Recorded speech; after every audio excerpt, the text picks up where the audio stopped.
Injustice 2 has a ton of content.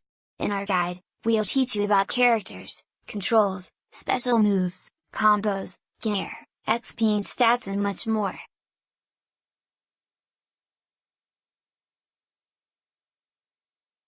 In this section, we're going to dangle a little bit of advanced theory in front of you.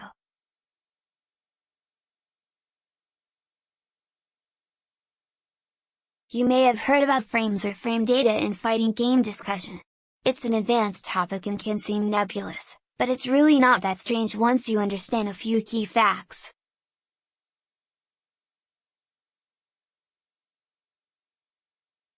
Injustice 2, like most modern fighting games, runs at 60 frames per second.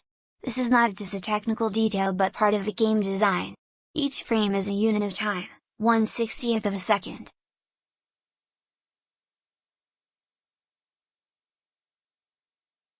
Over the years, fighting game players who already understood the basic concepts of initiative, who moves first, started to research the numbers to gain a more concrete understanding.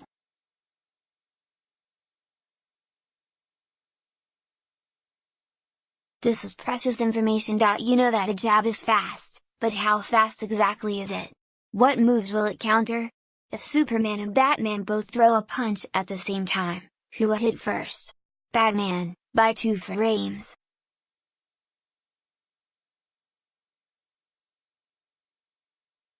You know that you can hit my opponent after they try that unsafe move, but how hard can you hit them? Do you need to jab them or can you use an even stronger attack? These are the questions that frame data answers, definitively.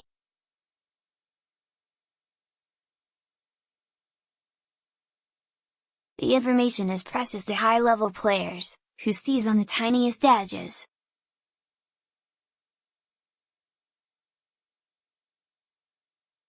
Luckily for us, Injustice 2 comes with frame data information built into the game.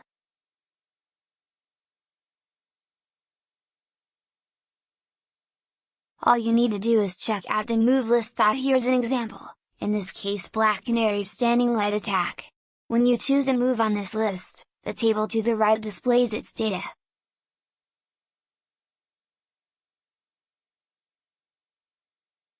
The top part shows attack level, damage and block damage. At the bottom is the tricky part. Let's take each stat one by one.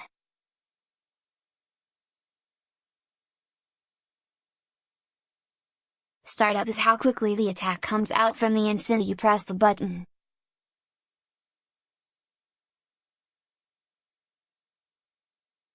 Jab class attacks like this one are the fastest, and this one is 6 frames, 1/10 of a second, about as fast as they come in this game.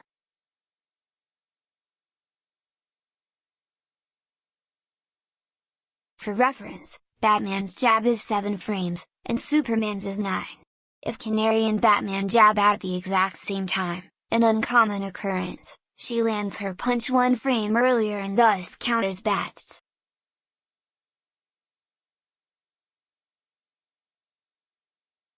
Active is the amount of frames for which the move is in effect. When Canary jabs, her hand stays out for a moment before she pulls it back, right? The active time represents that microscopic amount of time.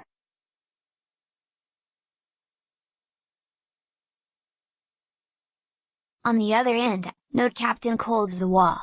This move has 37 active frames, it stays out for over half a second. Jumping attacks have a long active time because the character holds that pose for much of the time they're airborne.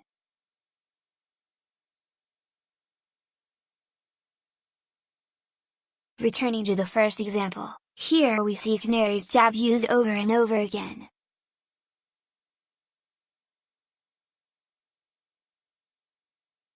It's fast, so even when Batman blocks it and tries to counterattack, he comes up short.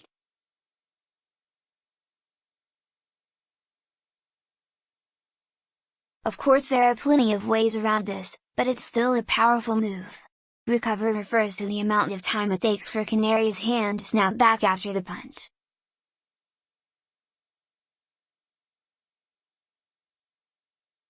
In this case, that's 12 frames.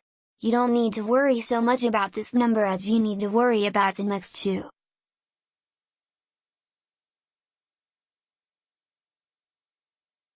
The adverb numbers refer to advantage on block and advantage on hit. Positive numbers represent an advantage, and negative numbers represent a disadvantage.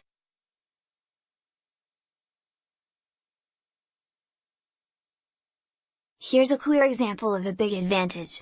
In this video, Batman blocks Superman's flying punch, a poor choice up close because of its -19 disadvantage on block.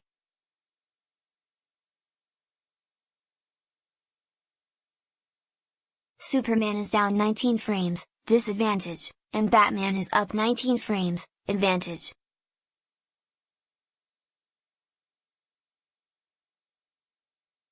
So, 19 frames is enough time to hit with almost any attack, so there's no need to jab here.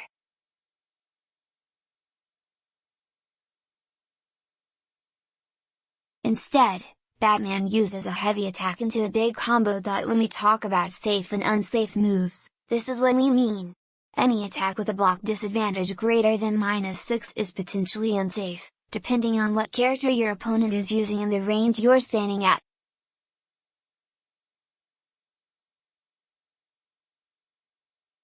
In Injustice 2, every hit can lead to a combo, so you have to understand the level of risk you're taking when you use an unsafe move.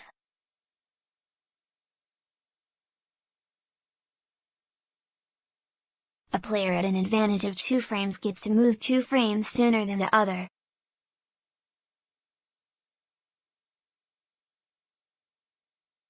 That is a microscopic amount of time, but it doesn't matter. First is first. If the player at a small advantage attacks with a fast move, the player at a small disadvantage must either block or take a counterpunch.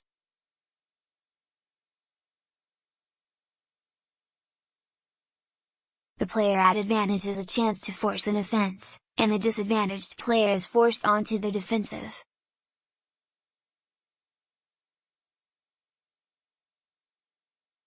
Naturally, players always want to be as close to an advantage as they can be, and avoid putting themselves into disadvantaged situations unless the risk is worth taking.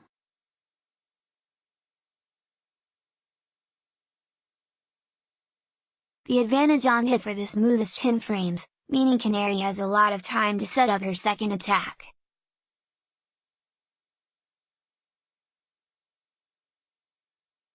Putting aside simply continuing into a combo, what can she do with that time?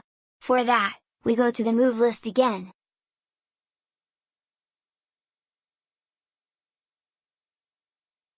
Canary's throw has a startup of exactly 10 frames.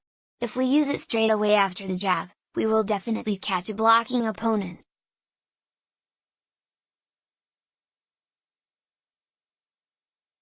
When you start playing a character, look up and down their frame data to see what is unsafe and what is advantageous.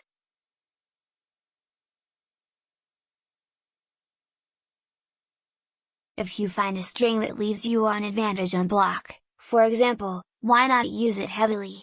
This is science, and it is study.